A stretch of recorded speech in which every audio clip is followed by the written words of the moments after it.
आइए मेरे साथ खोलिए इफिसियों की पत्री उसका 2 अध्याय और उसका हम पढ़ेंगे 1 और 2 वचन। लिखा है, उसने तुम्हें भी जिलाया जो अपने अपराधों और पापों के कारण मरे हुए थे, जिनमें तुम पहले इस संसार की रीति पर और आकाश के अधिकार के हाकिम अर्थात उस आत्मा के अनुसार चलते थे जो अब भी आज्ञा ना मानने वालों में कार्य करता है। हालेलुया।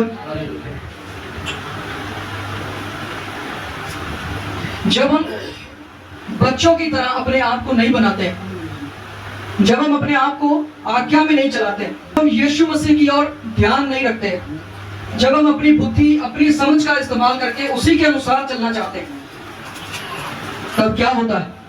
अगर एक व्यक्ति आज्ञा में ना रहे तो बाइबल कहती है आज्ञा ना मानने वालों में अभी भी दुष्ट आत्माएं जो होती है वे काम करती है। हालेलुया। और ये किन में काम करती हैं? बोलिए, आज्ञा ना मानने वालों में। समझ रहे हैं?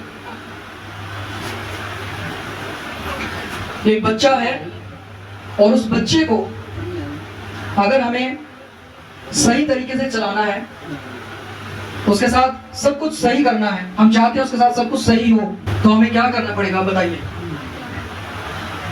अगर हम एक बच्चे को बता रहे हैं कि आपको सिर्फ इसी बाड़े में रहना है, इससे बाहर नहीं जाना है, और वो बच्चा बार बार उससे बाहर जाता है, समझ रहे? तो बाहर वो इसलिए जा रहा है क्योंकि हो सकता है उसकी खुद की अभिलाषा हो सकता है उसकी खुद की बुद्धिमानी हो कि मैं बाहर जाऊंगा फिर वापस आ जाऊंगा, फिर बाहर जाऊंगा फिर वापस आ जाऊंगा। हालेलुया। यानी कि हम परमेश्वर के साथ चलने में ईमानदार नहीं है। और जो कोई भी ऐसा व्यक्ति है वे आज भी वही चीजें काम करते हैं जब वो पहले विश्वास में नहीं था तब करते थे। हालेलुया। बहुत सारे लोग इन चीजों को मानते नहीं है कि कोई भी ऐसा कुछ भी हो सकता है, पर वचन ही हमें कहता है कि अगर किसी एक व्यक्ति के अंदर से कोई दुष्ट आत्मा निकलती है तो वो जाती भी है और वापस आती भी है और अपने साथ साथ और बुरी दुष्ट आत्मा को लाती है। और अगर उनको मौका दिया जाए कि किसी पर प्रभाव डालना है तो वो प्रभाव भी डालेगी, अगर उनको मौका दिया जाए कि उसके ऊपर कब्जा कर लेना है तो वो कब्जा भी करेंगे। और मैं आपको बताना चाहता हूं डायरेक्ट जो है वह कब्जा नहीं होता है। हालेलुया। अगर हम कहें कि डायरेक्ट कब्जा हो जाएगा, ऐसा नहीं होगा, क्योंकि आप परमेश्वर का घर है, आप परमेश्वर के मंदिर बनाए गए हैं। प्रभाव हो सकता है किसी का, पर अगर हम आज्ञा में नहीं रहेंगे, हम लगातार अंधकार में रहेंगे, तो वहां और ज्यादा जो है वह कब्जा होता चला जाएगा। हालेलुया। आइए एक वचन निकालिए, 2 कुरिन्थिया उसका 4 वचन। 2 कुरिन्थिया 4 अध्याय और 4 वचन लिखा है, और उन अविश्वासियों के लिए जिनकी बुद्धि इस संसार के ईश्वर ने अंधी कर दी है, ताकि मसीह जो परमेश्वर का प्रतिरूप है उसके तेजों में सुसमाचार का प्रकाश उन पर न चमके। हालेलुया।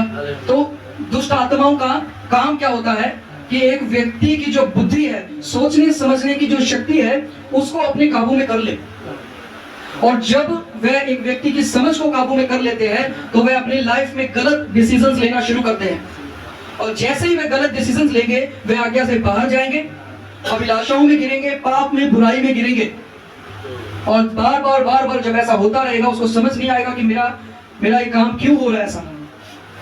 किसी को प्रार्थना में बैठने में मन नहीं लग रहा है, वचन पढ़ने में मन नहीं लग रहा है। हालेलुया। और वचन, प्रार्थना या परमेश्वर से जुड़ी हुई जितनी भी चीजें हैं उन चीजों में उस व्यक्ति का मन नहीं लगेगा। इसका मतलब यह है कि उसके ऊपर प्रभाव पड़ना शुरू हो चुका है। हालेलुया। समझ रहे? सबसे पहले एक इंसान की जो बुद्धि है उसको कब्जे में किया जाता है, और जब वह सोचने समझने की शक्ति में नहीं रहता है तब उसके ऊपर जो है कब्जा होता है। वचन कहता है, वह ज्योति जो परमेश्वर के सुसमाचार की है, वह वचन को फिर समझने में विफल होता है, उसको कुछ भी समझ नहीं आएगा।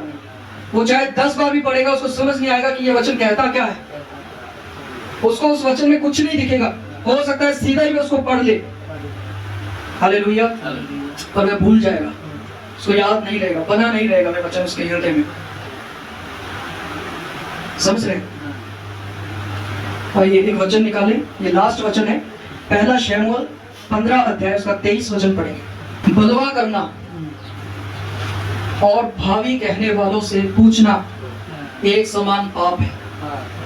हम बोलते ना कि हम किसी से पूछने के लिए जाते हैं, हमारे घर के बारे में बताओ, हमारे फ्यूचर के बारे में बताओ, हमारे आज के बारे में, हमारे कल के बारे में, ये सब चीजें हमें बताओ। तो यहाँ पे उन चीजों को क्या लिखा गया है? पाप लिखा गया है, बुराई लिखा गया है। हालेलुया। और हट करना, अपने आप को एक जिद्दी व्यक्ति बना लेना, किसी चीज में हम अपना जिद नहीं छोड़ रहे। उसके विषय में क्या कहता है? हट करना मूर्तों और ग्रह देवताओं की पूजा के तुल्य है। हालेलुया। अगर कोई व्यक्ति मूर्ति पूजा छोड़ चुका है और अगर ये काम कर रहा है तो फिर भी वो मूर्ति पूजक ही है, वो विश्वासी नहीं हुआ। हालेलुया। तूने जो यहोवा की बात को तुच्छ जाना है, तो ऐसे काम कौन करते हैं? जो परमेश्वर के वचन को तुच्छ जानते हैं। क्योंकि वचन हमें समझाता है, अगर आपका किसी ने कुछ बुरा कर दिया है तो उसको क्षमा कर दो, माफ करो। हालेलुया। वचन बहुत सारी ऐसी चीजें बताता है जो हम नहीं करते और हम अपने अड़ियल स्वभाव में रहते हैं। और ऐसा ही स्वभाव जो इजरायली लोगों में भी पाया गया था, और बहुत सारे लोग जो थे उनमें से नाश हो गए थे। हालेलुया। जब वे मिस्र से निकाले जा रहे थे, इसलिए उसने तुझे राजा होने के लिए तुच्छ जाना है। जब हम मूर्ति पूजक हो जाएंगे, जब हम इधर उधर ध्यान देने लगेंगे, जब हम आज्ञा में से बाहर होने लगेंगे, तो परमेश्वर ने जो हमें चुना है, जो वह हमसे बात करना चाहता है, हमसे काम लेना चाहता है, वो सब चीजें फिर पीछे रह जाती। हालेलुया। सबसे खतरनाक बात ये नहीं है कि सब लोगों ने आपसे बात करना बंद कर दिया। सबसे खतरनाक बात यह है कि परमेश्वर ने आपसे बात करना बंद कर दिया। हालेलुया।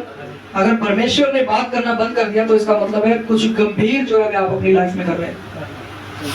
तो अपने रिश्ते को हमें सही करने की जरूरत है। तो बाइबल क्या बताती है कि दुष्ट आत्माएं उन लोगों में काम करती हैं जो आज्ञा से बाहर हैं। हालेलुया। अपनी मर्जी से हम खा पी सकते हैं, हम सब कुछ कर सकते हैं, एंजॉय कर सकते हैं, बहुत कुछ कर सकते हैं। हम संसारिक लोगों से भी ज्यादा एंजॉयबल एक जिंदगी बिता सकते हैं, आज्ञा में रह करके भी। संसारिक लोग अशांति में अपना जीवन बिताते हैं। उनके पास बहुतायत से अगर सब कुछ भी होगा तो भी उनके पास एक चीज नहीं होगी, और वह है शांति। हालेलुया। पर विश्वासी व्यक्ति के पास अगर थोड़ा भी होगा तो वह उसमें भी सेटिस्फाइड रहेगा, संतुष्ट रहेगा, उसके अंदर शांति रहेगी। हालेलुया। जो आज्ञा उल्लंघन है वह शैतान के लिए द्वार खोलता है।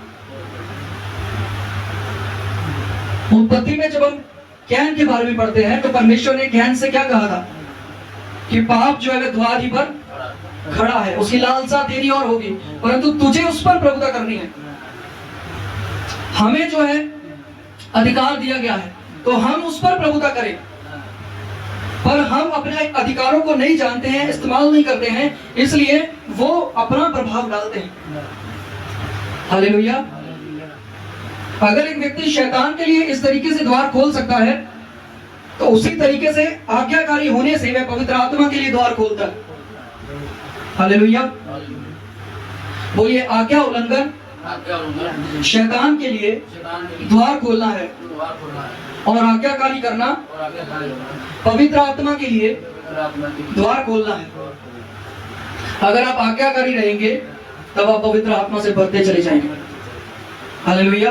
अगर आप आज्ञा पे आज्ञा तोड़ते जाएंगे तो हर एक व्यक्ति जो आज्ञा तोड़ता है वह दुष्ट आत्मा से ग्रसित होता चला जाएगा। हालेलुया। तो लोगों का कई बार जो है पुराना स्वभाव वापस आ जाता है कई बार लोग कहते हैं मैं जब मसीह में था, नया नया चला तो बहुत अच्छा चला, पर धीरे धीरे धीरे जैसे मैं 10 साल से मसीह में चल रहा हूँ, 15 साल से चल रहा हूँ, 20 साल से चल रहा हूँ, मेरा स्वभाव बदल गया, पुराना स्वभाव वापस आ गया। जैसे मैं पहले कठोर था, गुस्सा करता था, लड़ाई झगड़ा करता था, गाली गलौज करता था, नशे करता था, बहुत सारी ऐसी आदतें हैं जो वापस आ गई। पर मैं आपको बताना चाहता हूँ वे वापस नहीं आती। हालेलुया, वे वापस नहीं आती। जब हम पवित्र आत्मा से भरते हैं तो ये चीजें कमजोर हो जाती हैं और हमारा जो प्रभाव है उन पर रहता है, हमारा कब्जा उन पर रहता है और पवित्र आत्मा का स्वभाव दिखाई देता है। हालेलुया। और जब हम आज्ञा से बाहर जाते हैं, हम परमेश्वर की उपस्थिति से बाहर रहते हैं, जब हम आत्मा में कमजोर हो जाते हैं, तब शारीरिक चीजें दिखाई देती हैं। और बाइबल बताती है शरीर का काम क्या है? झूठ बोलना, क्रोध करना, मूर्ति पूजा करना, जादू टोना करना, नशे करना, बुरी बातें, बुरी चीजें देखना, सुनना, बोलना। हालेलुया। जितनी भी शारीरिक चीजें हैं वो दोबारा कब्जा करने लगती हैं आपके मन पर। हालेलुया। तो हमें पवित्र आत्मा को मौका देना है, आज्ञा में रह करके, जिसका प्रभाव आप पर ज्यादा होगा, आप में से वही चीजें दिखाई देंगी। समझ रहे कि नहीं? अगर आपका शरीर का प्रभाव आप पर ज्यादा है या किसी व्यक्ति पर दुष्ट आत्माओं का प्रभाव ज्यादा है तो उसके जीवन में वैसी चीजें दिखाई देंगी। पर किसी के जीवन में अगर परमेश्वर का, पवित्र आत्मा का प्रभाव ज्यादा है तो उसके लाइफ में वैसी ही चीजें दिखाई देंगी। पवित्र आत्मा के फल प्रेम, आनंद, शांति, कृपा, भलाई, ये सब चीजें किसके साथ आती हैं? बोलिए, पवित्र आत्मा के साथ। हालेलुया। आज्ञाकारी किसके साथ आती है? बोलिए, पवित्र आत्मा के साथ। तो हमें पवित्र आत्मा से भरने की जरूरत है। अगर हम पवित्र आत्मा से भरते चले जाएंगे तो हम आज्ञा में रहेंगे। और पवित्र आत्मा में हम कैसे भरेंगे? जब हम परमेश्वर के साथ समय बिताएंगे। हालेलुया। जब हम आज्ञा में रहेंगे, जब हम अपने आप को बच्चों के समान बना लेंगे। समझ पा रहे कि नहीं? तो मैं समझता हूं कि छोटे से वचन से आपने बहुत कुछ सीखा है, समझा है और परमेश्वर ने जरूर आपसे बात किया है। इसलिए मैं कहता हूं, परमेश्वर कहता है ज्योति की संतान की नाई चलो, क्योंकि आप परमेश्वर के लोग हो, अलग किए गए हो, अलग चलो। आपका देखना, उठना, बैठना, स्वभाव सब कुछ अलग होना चाहिए। आपको फ्री में यहां पर उद्धार मिल गया, आपने उसके लिए कोई मेहनत नहीं किया। आपने कोई मेहनत किया? जिनको नहीं मिला है वो मेहनत करते हैं। कोई नंगे पांव जा रहा है, कोई चल के जाता है, कोई लेट के जाता है। हालेलुया। कोई कांच पे चल रहा है, कोई कांटों पे चल रहा है, कोई आग पे चल रहा है, कोई अपने बदन को जख्मी कर रहा है। आपने देखा जब बाल के जो पुजारी थे वे अपने आप को कैसे जख्मी कर रहे थे? उन्होंने अपने अंदर से खून तक निकाल दिया अपने देवता को खुश करने के लिए। और एलिया बोलता है कि और जोर से चिल्लाओ, शायद वो सो रहा होगा। समझ रहे? हालेलुया। मैं आपको बताना चाहता हूं, एक ही जीवित परमेश्वर है, उसका नाम यीशु मसीह है, जिसके द्वारा आप चुने गए हैं। तो उसके द्वारा ही चले, वैसे ही चले, उसी के स्वभाव में चले। और जब उसी की आज्ञा में रहेंगे तो कोई भी अंधकार आपकी लाइफ में काम नहीं करेगा। हालेलुया। विश्वास की बातें बोलने से आपका जो लाइफ है वो बदलता है। आपका, मैंने आपको बताया था, आपका कोई भी एक टाइम जब आप पर्सनली बात करते हैं परमेश्वर से, आप करिए। पर आपका कोई एक टाइम ऐसा भी हो जब आप मुंह खोल के प्रार्थना करें, जब आप आराधना करें, जब आप उसकी स्तुति करें। हालेलुया। समझ रहे कि नहीं? आइए हम प्रार्थना की ओर चलते हैं और प्रार्थना करें कि प्रभु, अब से पहले जो भी मैंने आज्ञाओं को तोड़ा है या नहीं माना है, या मैंने आपकी आवाज को नहीं सुना है, जानबूझ के अनदेखा किया है कि मैं तो थका हुआ हूं, मेरे साथ ऐसा हुआ है, मैं आपको इसलिए बता रहा हूं।